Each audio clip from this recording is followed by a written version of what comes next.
I'll introduce myself first. I'm Adam Wilson. I'm an audio developer. I've been doing it for about 10 years now.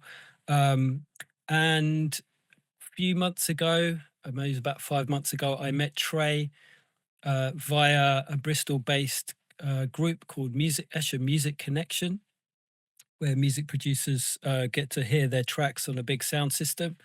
Um, and then Trey introduced himself as a blind music producer, and he's really interested in helping me make my software accessible.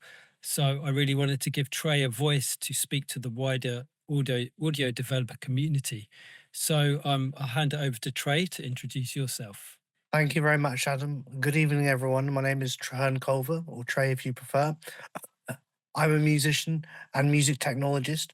I make electronic music under the name of Sound Warrior, and I also run a company called Endeavour Access, which tests music technology products for accessibility and assists music technology companies, both hardware and software, in making their products and programs and projects accessible to disabled people. So thank you very much, everyone, for joining us tonight. I'll hand over to Adam to kick things off. Thanks, Trey. All right, so really my role here is going to be to ask Trey questions, really, as an audio developer. So my first question, Trey, is what is accessibility? Okay, so you've heard a lot about accessibility in terms of screen readers, and you've heard a lot about accessibility in terms of inclusivity as a kind of jargonistic thing. So the concept of accessibility as it pertains to music technology development, both hardware and software, is to ensure that as many people with as many varied disabilities as possible have access to your software. And those disabilities could be hearing impairment, visual impairment, physical impairment. I also have one hand, the use of one hand because of cerebral palsy. There are others who have more physically limiting disabilities. So accessibility really means making your software or hardware, if you deal with embedded systems and music tech hardware, accessible to disabled people across the spectrum of disabilities.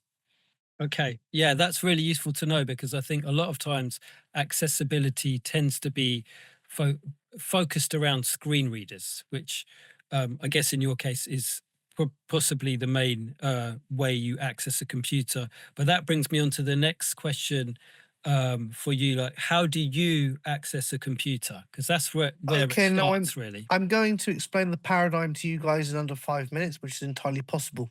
So you as developers and as computer users in the modern age, you will move your mouse around the screen and you will click on particular icons and you will point at those icons and your eyes will show you what to click on. So as a blind person, I use something called a screen reader, which is a computer program which is it can be inbuilt or it can be third party. On Mac OS, it's VoiceOver, and on Windows, there are several good third party alternatives, particularly NVDA, non visual desktop access. Now, what a screen reader basically does is a system of keyboard shortcuts which you press to do basic things like open a file, load a track in a DAW, in a coding software, it might review your last line of code, for example, and the screen reader will speak what's going on. Now, in order for the screen reader to see those controls have to be made visible to the screen reader, and this is where accessibility comes in. Cool. Okay. Thanks for that little brief primer.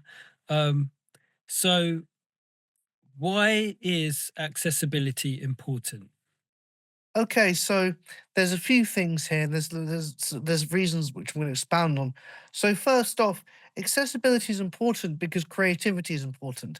As developers, you all want your software to reach a wider audience as possible, to make money, but also to see your creations out in the world because they're your babies, because they're your projects. Accessibility will ensure that everybody can use your creations on a level playing field.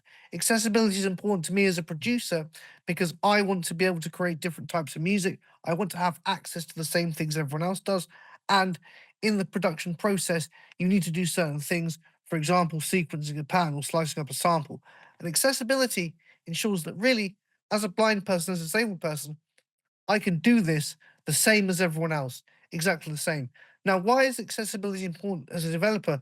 Another reason is not only to get your products out to more people and to get the software out to more people, but to ensure that those people have a loyal customer base and a loyal fan base. And a developer with accessible software they will be in good standing, not only with other developers, not only with musicians who are disabled, but also in this modern age in terms of things like corporate and social responsibility. Accessibility will put you in very good standing there if you have your products accessible and you engage with the community and the disabled community. Yeah. Nice. All right. Thanks, Trey. Um, what I'm particularly interested in your particular challenges with regard to working with music software Yeah, right. when So you're I'm making gonna music. I'm gonna break it down for you, and I'm gonna take it right back to back to the Stone Age when I began. Just joking. I mean the Stone Age. Sorry, I mean the dubstep age, because I wanted to initially produce dubstep. So Yeah. what I was finding with a lot of the wavetable synths, for example, is they weren't actually accessible to my screen reader. So a big challenge for me in terms of music production software is making sure that the tools that are used to make electronic music and do complex sound design are Mm. accessible to my screen reader, which right now, sadly, a lot of them are not. Yeah. Um, and when I say accessible to my screen reader, I don't just mean, oh yeah, open up the synthesizer, browse the presets, give them a little play, give them a little tweak and done. As an electronic musician, as a sound designer in my professional practice, I need to be able to create a sound from scratch. And I need to be able to know, for example, what waveforms an oscillator has, what the filter types are, and also in terms of modulation matrix, what is being modulated by what in the modulation matrix, where can I send the modulation sources, what the destinations are. That's a software synth. So in terms of a software sequencer, music production software, I need to know where I am on the timeline, where I am in relation to other things on the timeline, what position I'm in, what beat am I on, what bar am I on, what position within the beat am I in. These things are all some very common challenges which I've faced. And the biggest challenge which I face right now as a totally blind electronic musician and sound designer is having accessible musical instruments which are in software to make music with. So a lot of musical instruments now, we've reached a stage with accessibility where you can browse the presets, you can tweak the presets, and that's brilliant. But as a sound designer, I can't get much further than that with many instruments, not easily. And we need to be able to overcome that barrier. So I'd say that's my biggest challenge right now. Yeah. Can you give us an idea of how many like bits of, how many software instruments, for example, you can actually use at the moment? I am going to say, to my knowledge, a software synthesizer that you can use for ground up sound design that has been specifically designed for this, there's only Surge XT, to my Yeah. knowledge. Now, what I'm going to say to you is this: there may be blind people out there that may be able to use software synthesizers after playing around with them and getting to grips with them and grappling them and bullying them into doing what they want them to do, but they're not accessible by design, and Yeah. the developers haven't taken time to make them accessible. Okay. And I'm going to be honest with you, I think it's woeful and shameful that out of all the thousands of software synthesizers we have available, only really one has currently been designed for Yeah. accessibility for blind people That in mind. when you told me that, I was shocked as well. So yeah, that's it. I just wanted other people to hear that from And you when as and well. I want to qualify what I'm saying. Mm. I mean going beyond the presets. Yes. Going beyond the presets because Going deep. there are several synthesizers now. If you're blind, you can access the presets, tweak them. That's great. But in terms of sound design, Yeah. Sturge is the main option right Okay. now. And I know that you're a hardware guy as well. So I'm just curious how that compares to the situation with software. Is it like I'm assuming that with hardware, like you ideally need things where like without a menu or anything, everything's on a knob, everything's accessible with a knob and a button, There's and you two just sort of things work it here. out. Yeah. There's two things here. So with hardware, you can, using modular synthesis, build yourself a bespoke digital system, which I've done. Yeah. It could be accessible because it's no menus. So what you need in terms of hardware accessibility, if you are to access menus, either a client-side application which connects to a computer to speak the menus, as is the case with the new Ableton Move, and as is the case with Machina as well, and the Complete Control series from Native Instruments, they will have client-side applications. Or you need onboard the software if the software has if the onboard the hardware if the hardware has screens, a text to speech thing where you turn the knob or move the encoder and that tells you what the menu options are. The one thing I haven't tested, and the one thing I'm looking to get into testing, is embedded systems in music tech. So if there's any developers out there right now in the audience or coming in the Discord or listening back on the video, whatever, who have embedded systems that want testing, shout me on the Discord Sound Warrior 20. I'd be more than happy to help you. All right, thanks, Trey.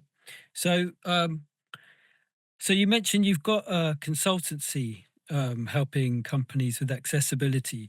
Can Yes, that's you tell correct. us about like some of the companies you've worked with? Yes, I can.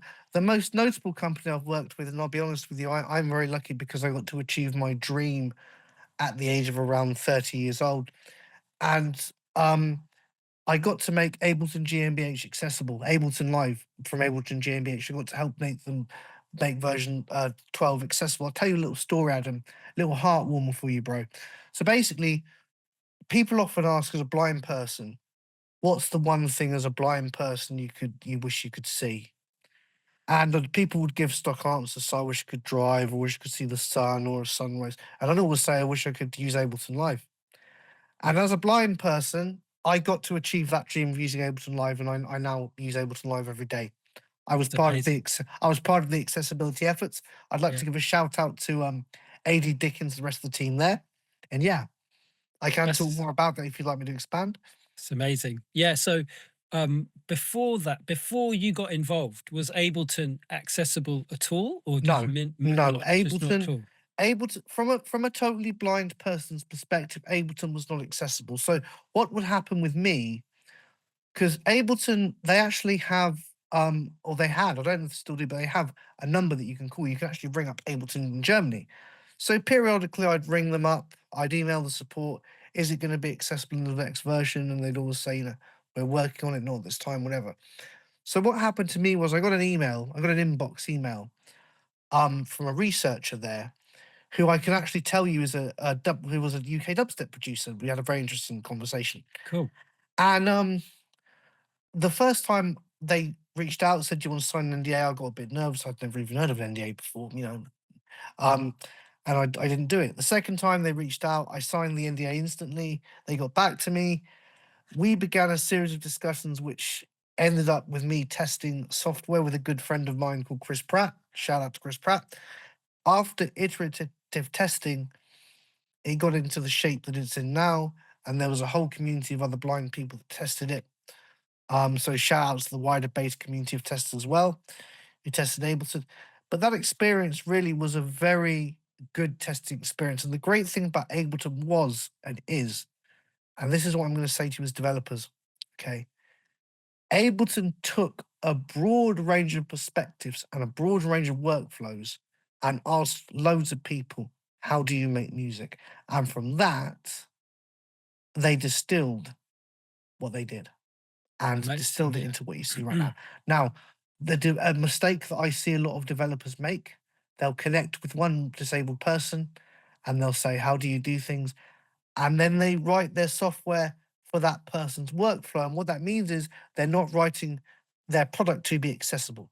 There is Yeah. a difference between workflow accessibility and product accessibility. Product accessibility means looking at your product and saying, what bits of my product do I need to make accessible? But also, if you're looking at your product, you look at one to make it accessible, look at the most edge case that you can, the most complicated case that you can, try to make that accessible. The reason being, the more complicated case you're looking at, the more bits of the software you're going to be able to make accessible at once.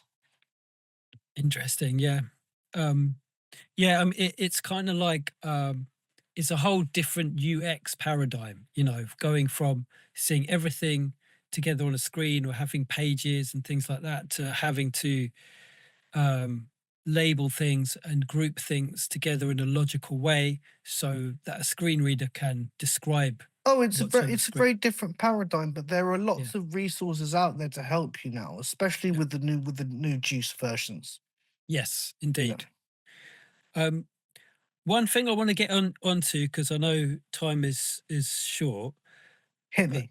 something that I think one of the things that I think holds a lot of developers back, apart from them thinking, this is a complex, potentially complex thing, and I don't know how, I don't know how to test it properly and things like this. But one of the concerns may be like what's the market? So the question is like, the question for you, Trey, is what can you tell us about Okay, I'm the going to market tell you that for right now. I'm the going to tell you that market for right now, mate. accessible audio software? Yeah, Like yeah, I'm how, going to tell what you is, right now. because it's not visible to us. No, no, I'll tell you right now. I'll tell you right now.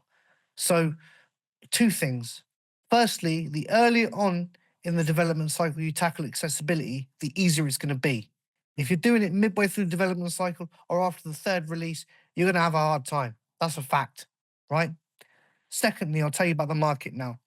So there's a lot of people here, and we think of Europe and the Western market as big for software, which it is.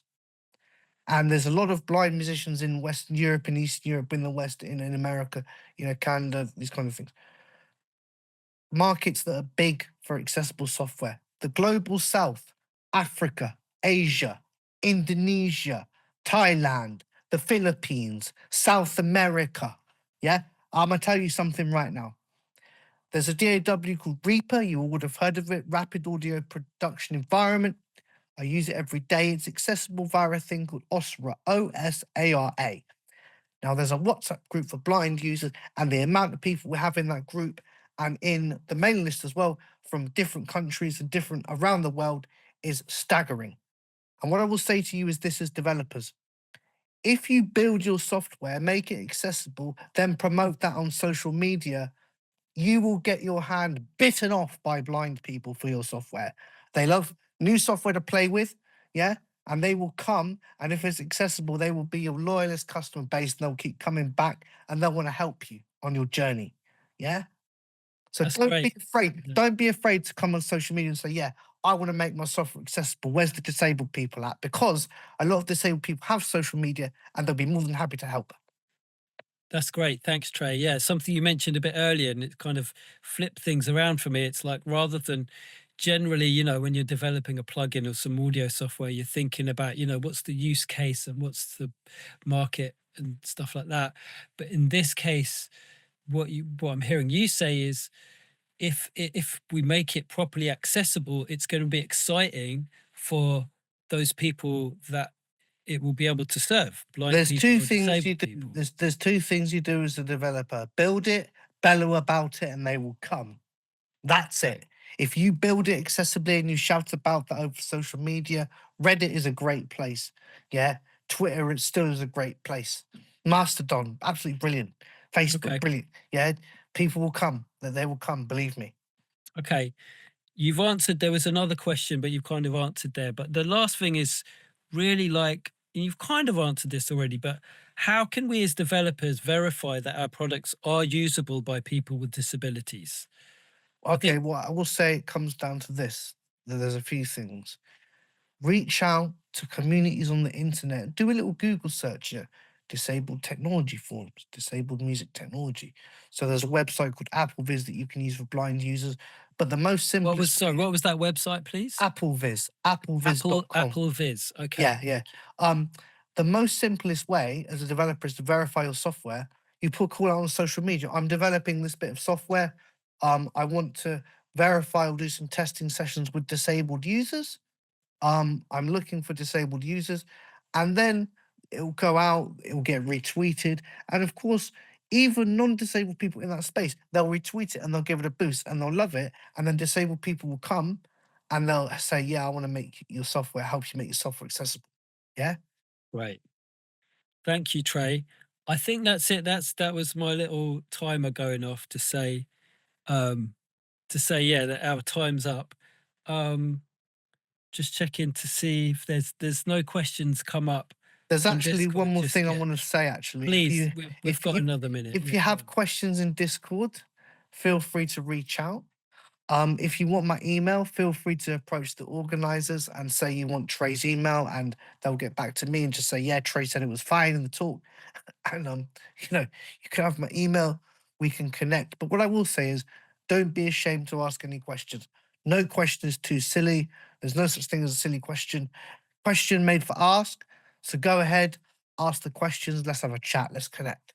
And another thing, Trey, you're gonna be at the physical conference as well, aren't you, next week? Yes, I want to say this as well.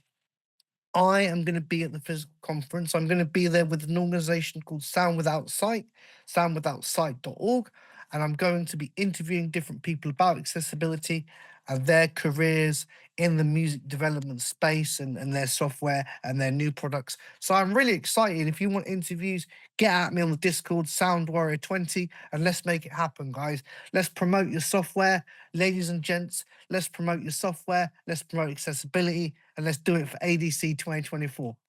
Great stuff. Thanks, Trey. All right, Jim, I think that's us done. Thank you.